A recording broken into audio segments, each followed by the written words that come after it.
E a reforma administrativa, ela vem nesse sentido, do enxugamento da máquina e de uma proposta de termos uma maior racionalização no serviço.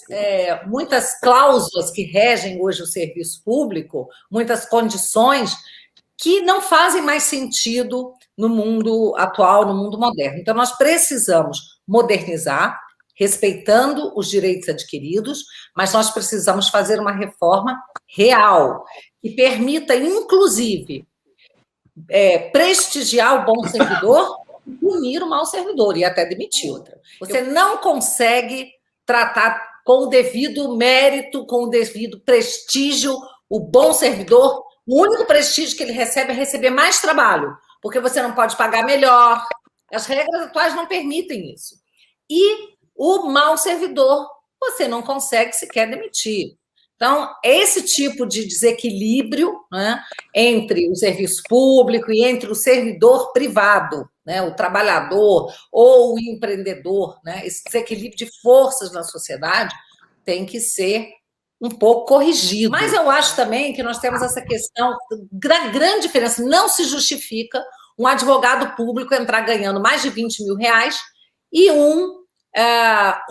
digamos, um médico entrar ganhando 5 mil reais na carreira. Não se justifica isso. Então, é preciso que essa reforma também permita um realinhamento, né, para que você valorize os servidores, como merecem ser valorizados todos aqueles servidores que são dedicados. Notem que a reforma, a PEC 32, ela só trata do executivo e, na verdade, eu estive conversando com o pessoal da economia, o executivo é o menor peso dentro das despesas da União, do orçamento da União. O legislativo e o judiciário custam muito mais caro do que o executivo. A PEC é muito simples de entender, certamente, e ela se faz necessária por alguns motivos. Primeiro, que esse modelo que aí está, ele foi construído há 30 anos atrás, na promulgação da Constituição. O mundo mudou. Nós precisamos promover essa economia, nós precisamos modernizar o serviço público, nós precisamos adequar o serviço público aos novos tempos, digitalizar, e implantar novas tecnologias para oferecer um serviço de qualidade. Porque o serviço público hoje, no Brasil, me dói muito dizer isso, é um serviço público lento e oneroso. E os entes públicos no Brasil, lamentavelmente, em média, sobra do seu orçamento 3% para investimentos. Isso é um absurdo. Nós precisamos ter dinheiro para investir, para fazer investimentos, sobretudo nas áreas essenciais da educação, na saúde, na segurança, na infraestrutura. E isso não acontece. Então, a reforma, concluindo, ela é muito simples. Ela mantém todos os direitos adquiridos dos servidores atuais, não mexe nos direitos adquiridos. A partir do ano que vem, os entes públicos municipais, estaduais e federal só farão concurso com estabilidade para a carreira típica de Estado, ou seja, para o servidor que tem poder de polícia. Todos os novos serão concursados, também concursados, mas trabalharão 44 horas, não mais 40. Não terão triênio, nem licença-prêmia, nem progressões automáticas e nem estabilidade no emprego. Então, vão atuar numa condição muito similar aos trabalhadores privados. A outra questão diz respeito à meritocracia, que a China já tem há 600 anos. Fundamental, é preciso inserir um instrumento de avaliação séria, porque hoje já existe avaliação do serviço público no Brasil, mas a nota, pasmem os senhores e as senhoras, é em média 9,5, 9,7 a média de avaliação. Isso é um absurdo. Então, é preciso estabelecer um critério real que funcione de avaliação de desempenho do servidor. E eu diria que o primeiro problema é que nós temos uma imensa desigualdade no serviço público. Nós temos pessoas que fazem parte da base da administração pública sendo tratados com regimes muito precários, ao contrário do que diz a Constituição, com a sua declaração de que haveria um regime jurídico único. Não, ele não existe na prática no Brasil. É preciso aproximar mais os servidores públicos para eliminar essa imensa disparidade que faz com que grande parte dos recursos públicos estejam concentrados no pagamento de poucos servidores. Segundo problema, nós temos que dar ao servidor o estímulo do trabalho. Nós temos gente fazendo trabalhos incríveis dentro da administração pública. As pessoas estão vendo agora, na área de saúde, a abnegação, o esforço e o sacrifício da própria saúde e da vida de servidores públicos. Acontece que é difícil, no regime atual, premiar o bom desempenho. Não só premiar com remuneração, que é importante, mais remuneração, mas com melhores condições de trabalho, mais desafios e mais oportunidades, aqueles que têm melhor desempenho. Então, esse é um outro objetivo da reforma muito importante. Nós temos que fazer a vida do servidor depender mais do seu desempenho. Isso é muito importante em qualquer trabalho, em qualquer lugar do mundo. O que é que falta para isso? Será que acabar com a estabilidade para todo mundo? A resposta é não.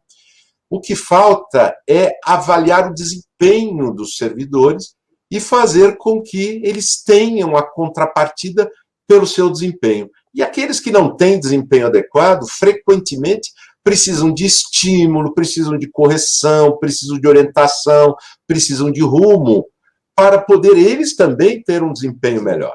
Nós precisamos eliminar as disparidades que não fazem sentido, nós temos que incentivar a avaliação de desempenho e nós temos que impedir que se petrifique na concessão vantagens em favor de grupos que já são privilegiados e que não correspondem à maioria da força de trabalho da administração pública. Isso significa que nós temos que tomar cuidado para mexer com a Constituição, para que nós favoreçamos aquilo que precisa ser feito e nós não impeçamos para o futuro as transformações que têm que ocorrer o tempo todo. Isso significa que nós temos espaço de reforma por lei ordinária e por lei complementar, que nós temos que explorar também. Nós não podemos fazer nenhuma reforma constitucional que torne mais difícil legislar sobre RH público, RH do Estado. O tema RH, recursos humanos, não é um tema constitucional. Então, desconstitucionalizar aquilo que não é essencial, acho que é um foco muito importante. O que nós temos que fazer é simplificar do ponto de vista constitucional e investir em bons projetos de lei. Um desses projetos de lei, você mencionou, Felipe, é a regulamentação da avaliação de desempenho, inclusive para fins de dispensa de servidores de Estado. E se nós fizermos a avaliação de desempenho adequada, nós não precisamos acabar com a estabilidade das carreiras. Agora, como é que se faz a avaliação de desempenho que faça diferença entre pessoas, que seja impessoal? A avaliação de desempenho de servidores, para fazer a administração funcionar melhor, ela não pode ser determinada pela vontade do chefe. Isso não é avaliação de desempenho. Isso é arbitrariedade, poder arbitrário. Isso não funciona. Nós temos que, então, investir na elaboração e na votação, sobretudo, do projeto de lei que já existe, que trata da avaliação de desempenho e que pode permitir até, no limite, a dispensa de servidor que já estava. Será que nós devemos tratar de maneiras completamente diferentes os novos servidores dos atuais? Nós precisamos nos perguntar, tratar diferentemente por quê? O que nós queremos tratar diferentemente em quê? Vamos pegar um ponto importante que já foi mencionado por todos aqui. A medição de eficiência, o estímulo à eficiência e a recompensa do bom trabalho. Não há razão para tratar diferentemente os servidores atuais e os futuros. Até porque os que já estão lá já estão sob a égide de uma Constituição que manda que se analise o desempenho, inclusive para fins de quebra da estabilidade. O direito adquirido que os servidores atuais têm é que não diminua a remuneração que já recebem.